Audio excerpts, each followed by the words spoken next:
দেখুন আমাদের বাড়ির পেছনে কি হয়েছে। এই শাকগুলো চিনতে পারছেন? এগুলো হচ্ছে বথুয়া শাক।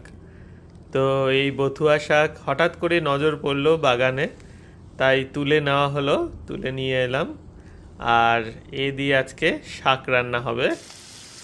তো বথুয়া শাক বেগুন আর বড়ি দিয়ে আর ছোট ছোট আলু কেটে বথুয়া শাক রান্না হলো। আজকে দুপুরে হয়েছে ভাত, আর এই যে বথুয়া শাকটা যেটা বাগানের পেছন থেকে পেছনে হয়েছে সেটার শাক রান্না হয়েছে বড়ি দিয়ে, আর মুসুর ডালের বড়া।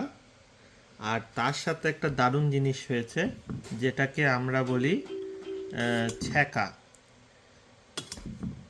এটা বানানো হয়েছে ওই যে ছোট ছোট বাঁধাকপির মতো দেখতে, যেটাকে ব্রুসেল স্প্রাউট বলা হয়, সেটা যদিও ওটা বাঁধাকপি ব্রুসেল স্প্রাউট এটাকে বলে নয়, কিন্তু বাঁধাকপির মতো দেখতে।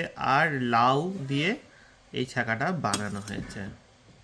এর মধ্যে একটা বিশেষত্ব হচ্ছে এর মধ্যে কোনো তেল নেই, তেল ছাড়া বানানো। তো এটা যেমন খাবার দিক থেকে খেতেও স্বাদ, আর সেদিক থেকে স্বাস্থ্যকরও।